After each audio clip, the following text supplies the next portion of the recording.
This is a brand new 2024 Chevy Corvette C8 Stingray with an MSRP of $93,000. And this modified C5 2002 Chevrolet Corvette Z06 can be found on the used market for somewhere in the $20,000 range. Today, the question is, which one is a better buy? This 500 horsepower C5 Z06 or that 495 horsepower C8 Stingray? If this is your first time tuning into Performance on Wheels, my name is Todd. My son Austin and I, well, we make all sorts of different videos on all sorts of different cars. Today we unpack the best Corvette ever made.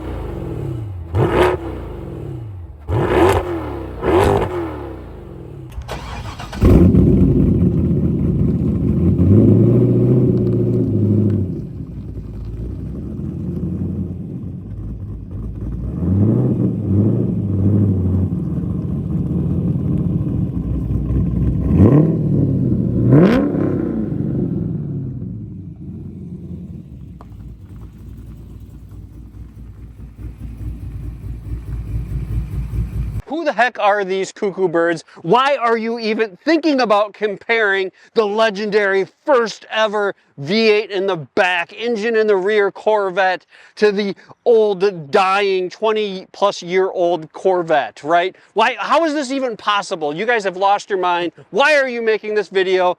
Ultimately, Austin, I think there's some pretty compelling arguments. I will get two things out of the way. All right, what are they? Two things that are just off the table for even debating. Okay. Comfort and tech. Comfort and tech, absolutely zero comparison whatsoever. The C8 wins. Yeah, I mean, it's not even slightly close to a competition. A vehicle that I would prefer to take on a road trip, the C8. A vehicle that I would prefer to do anything in the car for an extended period of time, the C8. It is way better in every single way when it comes to the overall tech and comfort. There's zero comparison whatsoever. Now, when we talk about driving experience, that's what this video is ultimately all about, because these are two different generations of the same car. And we need to give a quick appreciation to the C5 Corvette here, because if it weren't for Chevy building this amazing platform, we never would have gotten the C8. The Corvette was dying and Chevy was in need of coming out with something to, you know, make some money, and they managed to come out with this. The first ever transaxle Corvette. Transmission's mounted in the back, the engine's mounted in the front, but it's mounted quite far back. There's a big torque tube that connects the two of them, but it gave this the perfect 50-50 weight distribution. It was super light, and it was an amazing track car. And they also introduced the legendary LS1, which even today, this is slightly or somewhat of a variation of that legendary LS1. You're not wrong. So because of this car, we do have this car in Zora, the father of the Corvette. Because of this car, his dream came true. The reason I wanted to make this video was overall, which one of these two cars is a better driver's car? Which one of these two cars would you rather get behind the wheel of and take out on a weekend and enjoy driving? Simply you in the road, you behind the wheel, you and driver connectivity. Which one of these two cars is better? Because that's ultimately what the Corvette is supposed to be. It's not supposed to be some grand touring car. It never has been. Right. It is meant to be the ultimate track car. It is meant to be the all-around high-performance car. Sports car of every American's dream, That is right? exactly what the Corvette is supposed to be. Why did we choose the C5? Why not the C2 or the C1 or the C3 or the C4 or the C6 or the C7, right? Yeah. So why would we even make the C5? And here's my opinion. Feel free to disagree in the comments below. Like, this is when Chevy made that jump. Austin kind of alluded to it, to like actually making a raw, true, competitive sports car that is still relevant. Yep. 20 years later, as far as the numbers it can put down, as far as the engagement. There's so many different things that when Chevy made the C5,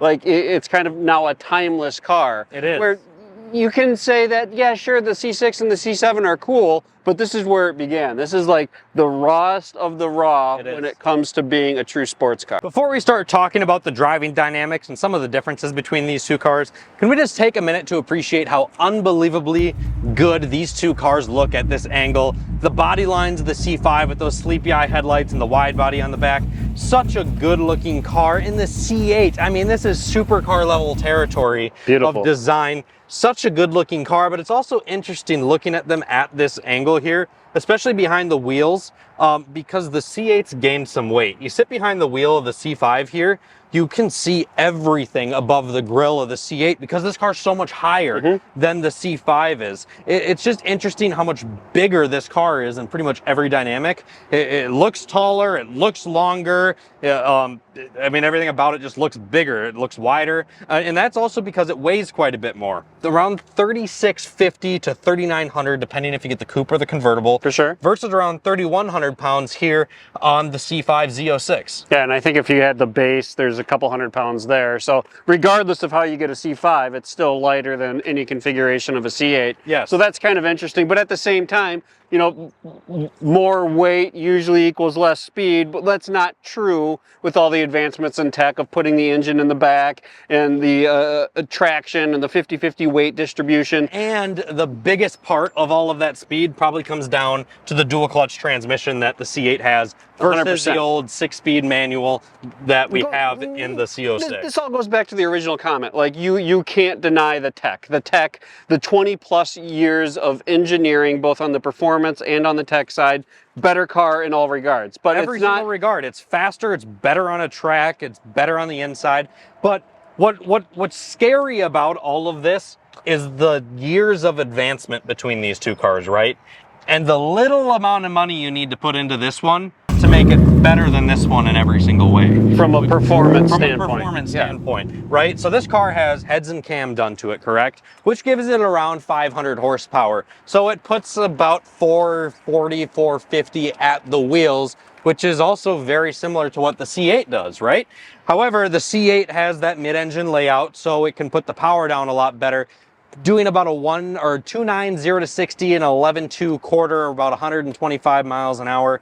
Where the C5 over here with heads cam does, I don't know, probably high 12, probably low 13, high 12 quarter mile, and I would say probably a mid to high 3-second 0 to 60 if you're able to get the power. It's all about the launch. It's all about the driver. It's all about the driver. But like I said, none of that really matters. What matters is how these cars make you feel behind the wheel. So let's talk about that. Austin, as we're talking and transitioning to going through what this makes you feel like behind the wheel and kind of the different dynamics that the C5 Z06 brings on, I think it's important to just lay this on the table in the event you are not thinking about this. The fact that you can buy a $20,000 car and put essentially endless customizations or endless personalization into it and still have a car that's, let's go extreme, say under 40, under 50 grand, makes it kind of fun that you can personalize a car and make it, like you said, a higher performer car than a C8 for still far less money. But anyways, going back to the actual driving dynamic of the C5, this is the art that I hope the car community never loses. This is the feel and desire that I hope the car community never loses. And that is like cramming gears. That is holding onto that steering wheel with hydraulic steering and letting your biceps just become sore because you're holding that line for so long. Feeling every single bump, every single pebble in the road is being felt all the way through the tire, into the steering wheel, into your butt. Like, there's a certain degree of that yes, it is uncomfortable, and your wife may complain on long drives or even driving across town. But from a car enthusiast standpoint, it's hard to deny or hard to get a sense of, like, we'll call it a drug that produces. The C5 Z06 produces a feeling that a lot of cars from the older generation produce, that a lot of newer cars have let die off. And that's something that, even with me being 22 years old, I have had the experience to drive a lot of these new cars, and I'm all for modern stuff. I'm all for the stuff of my generation. But this old generation, this generation that I was born into, it was like the peak of cars. It was before safety was like, yeah, we need airbags here, here, here, here, here, here. We need to add more weight here so it does better in this crash test. It was just the peak of cars because they could just so slightly kind of push the limits of what was allowed to leave the factories. And these cars that came out of this generation in time are so raw, they're so lightweight, they're so engaging that new cars just simply can't do because of regulations. Transitioning from the C5 over to the C8, I think it's important that we just comment how awesome the Seawolf gray tri-coat looks on the C8, right? Because there's that Audi Nardo gray that got really popular, and it's like kind of similar to that gray. However, they put a whole bunch of metallic in there, in it, yeah. And it like the color is so cool, right? Like super cool. And this C8 is actually available for sale right now. Thank you to Apple Chevrolet Northfield for allowing us to use the beautiful C8 in this video. If you're interested in purchasing it, be sure to check out the link down in the description below. It's currently available for $87,250. Be sure to tell them Performance on Wheels sent you. That is good stuff to remember. And don't forget to hit that little subscribe and like button down there. But talking about the C8 and being behind the wheel of one, if you haven't had that experience yet, it's a good time. Like, so first, once you got to be like getting in the driver's seat for the first experience. Yep. That is one experience that is fun and memorable. But what happens when that newness wears off, right? What happens when this car becomes your daily driver or your weekend toy 2, 3, 4, 5 years later, right? This car actually makes a really good daily driver. I am not going to lie. One of the things that is an entirely different driving dynamic than the C8 when you get into it and you start experiencing it for the first time, that a lot of vehicles in this price range, I shouldn't say a lot, none of the vehicles in this price range can give you the experience that this one does, and that's being a mid-engine car. I mean, for example, the C5 has, I don't know, 4 feet, maybe 3.5, 4 feet between the front tire and the steering wheel where you're actually engaged. There's all of that numbness is lost in that time frame, that range between the front wheels and the steering wheel. The C8 here only has, I don't know, 2.5 feet between the steering wheel and the front axle. You are sitting on top of that front axle. You have the experience, like in the C5, you turn the car and you wait a second, then you turn with it. You turn the second you turn the steering wheel in the C8. You are on top of every single turn. It's a different driving dynamic that it just feels more engaging for that reason alone. It feels more go-karty. It feels more fun around tracks, around fun corners, curvy roads, the twisties, because like you're going with the turn. It's just such a unique experience that the C8 brings and that you can't get out of the C5. It's definitely a dramatic difference. And on that same note, you talk about go-kart experience. Well, let's go Mario Kart, right? Okay. Because some would claim that you have all these fancy screens that are around you, have all these animations around you, and at the same time you have this car that like is just doing exactly what you tell it to. Yep. But you're in certain situations where you're like, why doesn't it, like, why don't I feel it? Why isn't it like, where am I missing the feel? It's doing everything I'm telling it to, and it's doing it very well, but it's like the engagement is missing just a little bit. As cool as it is being on top of that front axle, I would agree. The engagement is gone. You don't have as much feedback throughout the car. And that's the other thing, like the C8's got a decent amount of power, 495 horse. But with all the weight on top of the rear axle, it doesn't like to get all sideways all that often. You can step the back end out, but it's so unbelievably easy to control. Like it's fun, like whee, put the back end out, but it's just so easy to control where like the C5 can get squirrely in a hurry and you're like, oh boy, that was almost really bad. Like it can almost scare you in a way. So for a less skilled driver, the C8 makes more sense. But for somebody who's like wanting to push their car to the absolute limit, enjoys that feeling of like, almost just killed myself. Almost just died. This car might kill me. You know, that goes through your head when you're pushing the C5 through the limit. In the C8, you have your orchestra music on, you have your jazz playing, and you're going really fast and you're having a good time, but you're missing that whole I almost just died experience. I'm going to hit you with a few questions here. You ready? Fun. All right. All right. So let's say that you own a house, okay? Inside of that house, you have a 2-car garage. Okay. Those 2 cars are a C5 Z06, and you have a C8 Corvette. Okay. I'm going to go ahead and name off a couple of events that you would go out and do as a car guy. I want you to name which car that you would pick for those particular events, owning each one of them. Gotcha. Let's also mention that each one of us has, I don't know, I would say personally, I probably have 5 to 6 hours of behind the wheel time of a C8 Corvette, where this I've put 30,000 miles on it. So, for sure. So lots of experience behind both of these cars. I'd like to get more behind the C8, but I have been in it for quite a bit, and I have pushed one to the limit for an extended period of time. Yep. You are going to a track day. You're going to go hit up Road America and Elkhart Lake. Which car are you taking? You're going to take the C5. Without question. Why is that? The engagement, the fun factor, the holy crap, I almost died. It feels more like a race car. Yeah, okay.